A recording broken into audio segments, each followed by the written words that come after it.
નગરપાલિકામાં ગઈકાલે સામાન્ય સભા યોજાઈ। આ સામાન્ય સભામાં કેટલાક વિકાસલક્ષી મુદ્દાઓની ચર્ચા કરવામાં આવી અને આ મંજૂર કરવા માટે ઠરાવો કરવામાં આવ્યા। ગઈકાલે તમામ ભાજપના કોર્પોરેટરો હાજર હતા, પ્રમુખ પણ હાજર હતા અને તેવામાં બે કોંગ્રેસી કોર્પોરેટર પણ હોય છે।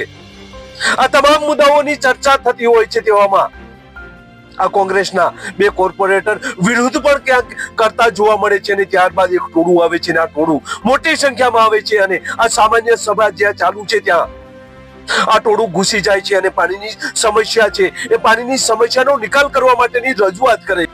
આ સામાન્ય સભા વિખોરાઈ જાય છે અને નીચે એક બીજો મુદ્દો શરૂ થાય છે। આ મુદ્દો છે કોંગ્રેસના કાર્યકર્તાઓ વચ્ચેનો।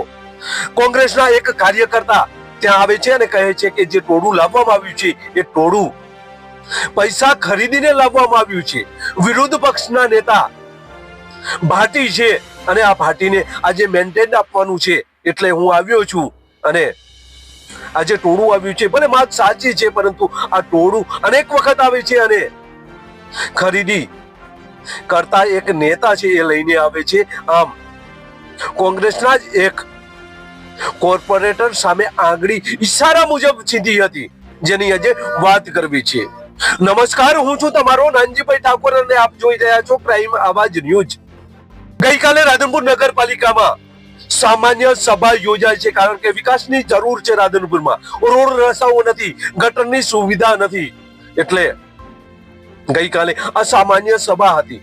વિકાસના કેટલાક મુદ્દાઓ વિશે ચર્ચા કરવાની હતી। રાધનપુર નગરપાલિકામાં ભાજપના તમામ એ કોર્પોરેટરો હાજર હતા કે જ્યાં રાધનપુરના વિકાસની જરૂર છે અને એ પ્રશ્નો એ મુદ્દાઓ લઈને ઠરાવ ઉપર લઈ રહ્યા હતા। તે સમયે કોંગ્રેસના બે કોર્પોરેટરો પણ હાજર હતા અને એ વિરોધ કરી રહ્યા હતા જેવામાં એક ટોળું આવે છે નીચેથી હાય હાય ના નારા લગાવીને આવે છે અને ત્યારબાદ રજૂઆત કરે છે કે અમારા વિસ્તારમાં પાણી આવતું નથી, આ પાણી ઘણા સમયથી આવતું નથી। આવી રજૂઆત બાદ આ સામાન્ય સભા વિખોરાઈ જાય છે અને નીચે એક બીજો મુદ્દો શરૂ થાય છે। આ મુદ્દો કોંગ્રેસી નેતાઓ વચ્ચેનો છે। એક કોંગ્રેસના નેતા આવે છે અને આ કોંગ્રેસના નેતાનું કહેવું છે કે જે આખું ટોળું આવ્યું છે રજૂઆત કરવા માટે તેમને પૈસાથી લાવવામાં આવ્યું જે છે એ કરતા કોંગ્રેસના નેતા જોવા મળે છે। તો પ્રથમ એમને સાંભળીએ ત્યારબાદ વધુ ચર્ચા કરીએ। તદ્દન પૈસા આપીને આવેલા છે। કોંગ્રેસ પાર્ટીના એક પણ બૈરા ward number 3, ward number 2, ward number 5, ward number 6 કે 7 માંથી કોઈ પણ મુસ્લિમ મહિલા અહીંયા આવેલ નથી। આ તદ્દન ફોસલાવી, લલચાવી અને લોભામણી લાલચમાં બૈરા લાવેલ છે। અમો પાર્ટીની અંદર, કોંગ્રેસ પાર્ટીની અંદર અમારા પ્રદેશ ડેલિગેટ તેમજ જિલ્લા પ્રમુખ તેમજ અમારા ગુના શહેર પ્રમુખ બંને પણ આવી કોઈ સૂચના આપેલ નથી કે નગરપાલિકામાં આવો કોઈ પણ જાતનો વિરોધ કરો। અમારો બપોર પછીનો જે પ્રોગ્રામ હતો 3 થી 4 નો એ પણ આ બૈરાઓ આવવાને હોવાથી રદ કરેલ છે। ઇમરાનભાઈ, આજે તમે પણ કોંગ્રેસમાં છો, આજે આયા પણ એ પણ કોંગ્રેસની સાથે આવેલ છે। અમે લોકો આયા છીએ પપ્પુ જાબીભાઈ ભાટીનું વિરોધ પક્ષના નેતા તરીકે મેન્ડેટ આપવા આવેલો છું। અને આ પૈસા કોણે આપ્યા વિરોધ કરાવવા માટે? વિરોધ કરાવવા માટે તદ્દન ને તદ્દન જે કઈ છે એ ટૂંક સમયમાં બહાર આવશે કે કોણ આપે છે।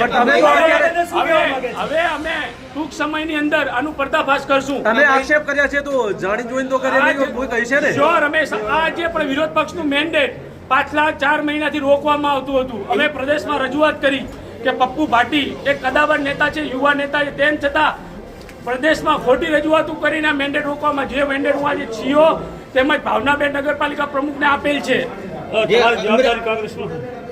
ઇમરાનભાઈ, જે મહિલાઓ કયા વોર્ડની હતી, શું હતું મામલો? ઇમરાનભાઈ, જ્યાં મહિલાઓ હતી આટલી મોટી સંખ્યામાં ઉબાડો મચ્યો, કયા વિસ્તારની વોર્ડની હતી? ગુલશન કોલોની।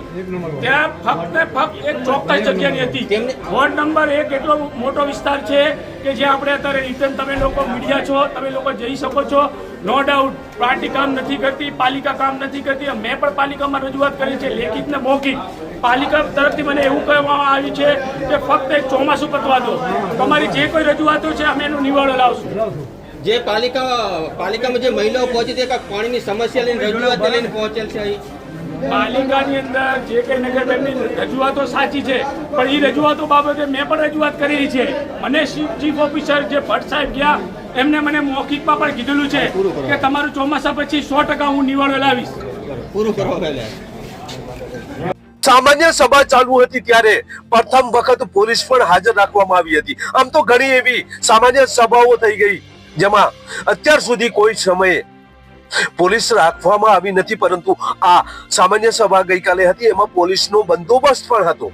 આ બંદોબસ્તના વચ્ચે આ ટોળું અહીંયા આવે છે અને રજૂઆત કરે છે પીવાના પાણીની સમસ્યાની. ત્યારબાદ આ સામાન્ય સભા વિખુરાઈ જાય છે અને કોંગ્રેસી નેતાઓ વચ્ચે બોલચાલ થાય છે. આ કોંગ્રેસી નેતા છે એ ત્યાંના એક કોર્પોરેટર ભાટી છે, તેમને વિરોધ પક્ષના નેતા તરીકેનું મેન્ટેન આપવા આવ્યા હોય તેવી તેમનું કહેવું છે. અને બીજી તરફ આ કોંગ્રેસી નેતાનું કહેવું હતું કે જે આ ટોળું મંગાવવામાં આવ્યું છે, જે પૈસાની ખરીદીથી મંગાવવામાં આવ્યું છે. મને રજૂઆત સાચી છે, પરંતુ આ ટોળું જ વારંવાર આવે છે. એમણે નામ નથી લીધું, પરંતુ ઈશારો તેમના તરફ જઈ રહ્યો હતો. ત્યારે આ હંગામો ગઈકાલે સામાન્ય સભામાં જોવા મળ્યો હતો. પછી જ જો તમે અમારી ચેનલમાં નવા છો અને આવા જ લેટેસ્ટ ન્યૂઝ જોવા માંગો છો તો અમારી ચેનલને અત્યારે સબસ્ક્રાઇબ કરો, જેથી આવનાર લેટેસ્ટ ન્યૂઝ તમારા સુધી પહોંચી શકે. નમસ્કાર.